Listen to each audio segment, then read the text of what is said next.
Here's the headline, Brian. It says, from Tom Brady to Shaq, FTX's celebrity promoters may be on the hook for damages. And then the little subtitle here says, a lawsuit against celebrities will generate a ton of money because they will all settle.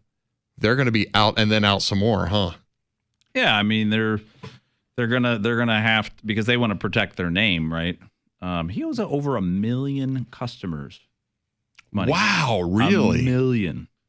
Do you know what the legal proceedings on that's going to cost? Oh my gosh. The attorneys are just chomping at the bit to get a piece of that action. I mean, that's just yeah. I mean, and it's he's. So can you just in a nutshell? Can you explain this to me? A week ago, 3 weeks ago, he said on Twitter to his customers, FTX is fine. Assets are fine. That's awful. We've had clients that wanted to get into Bitcoin. And some of them are aggressive. Like we do a risk tolerance questionnaire, a scale of 1 to 10. We've never had anybody a 1, but we've had some older clients that are in their 80s. 2s and 3s. 2s, 3s, right? Easily. Super conservative. It's very hard to get them into the market at that level because most even bond funds are, a lot of the bond funds are mixed in with dividend paying stock funds and they're, 4. But Bitcoin, I don't know what it is. A 30? We can't even.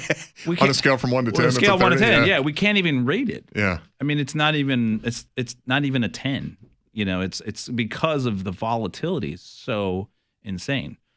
And by the way, you have been talking about this on the air for a long time. You've given me a little bit of a hard time because I deserve it. I got in because one of my coworkers said, and it was the Shiba Inu. Right. Said, I'm telling you, man, this is making me a mint. I'm up $1,800. So I put $300 in. I bailed at $90. I lost $210. He was down. What did he say, Jake? 700 or 7,000? How much was he down? 700. He's down 700. But at one time he was up like $14,000. And you've been warning about this.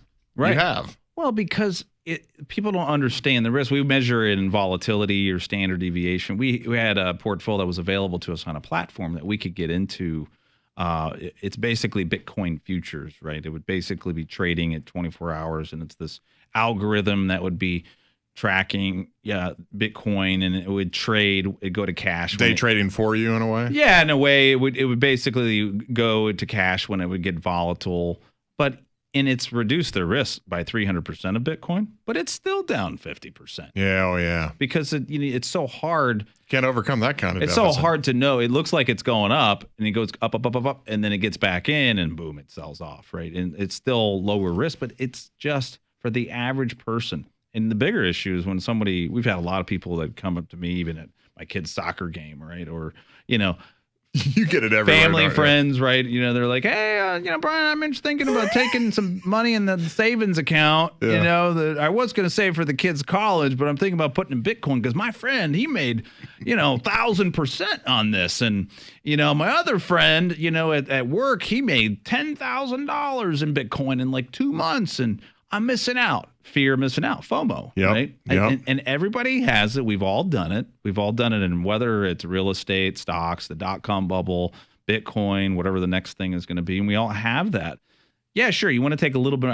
This is what the recommendation. I said, sure, you want to buy some crypto? Just be confident that you're okay with losing all of it.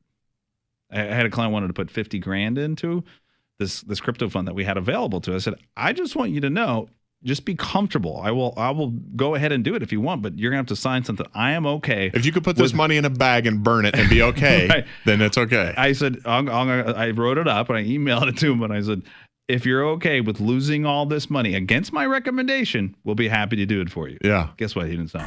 For some reason, he didn't want to. Imagine that. And that was when Bitcoin was up at 60,000, something like that. Which it's just gotten crushed. You know what it is? We were talking about it off the air. It's gold rush. It's gold fever. Mm-hmm. People can't stop with the fever for gold. They want more gold.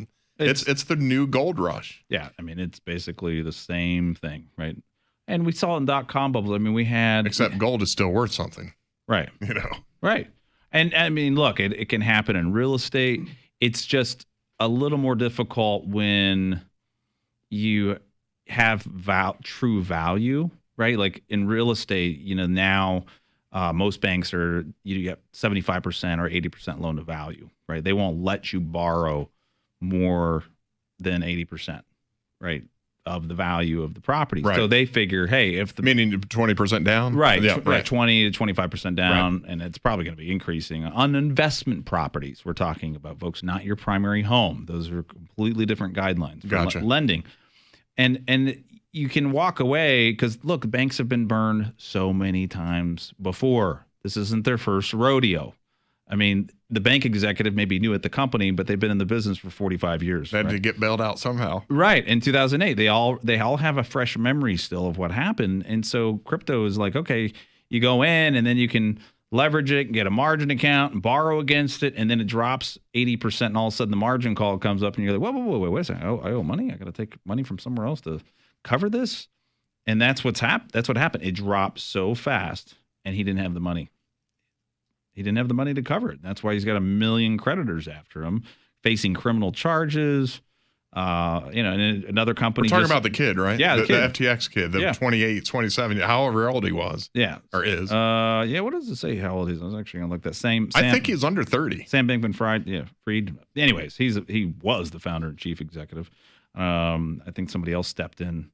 But yeah, there's some big people that have backed him, and so you feel comfortable, right? When you got Tom Brady, one of the Kevin O'Leary, the Shark Tank guy. Right? That guy, Mr. you want to go? Wonderful. I trust that guy. Right. I mean, he's made himself a billionaire out of nothing, Right. and he's incredibly intelligent. I mean, watch him on Shark Tank. I watch Shark Tank too. I mean, he's ruthless. He is, but he knows business. And you see an endorsement like that, and you go, well, it's got to be safe if he's doing it.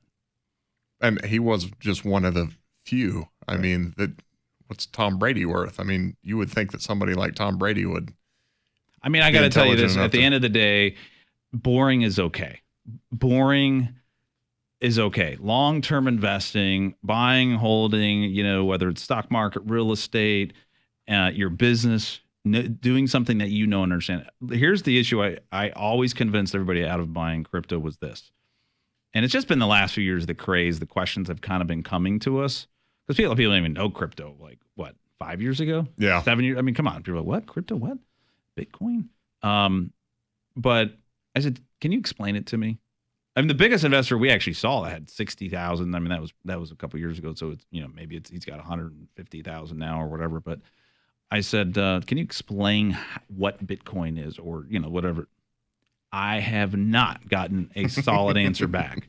And if you can't explain what it is, right? You can explain the apartment building you own or the single family rental homes or the duplex or the triplex or the stock.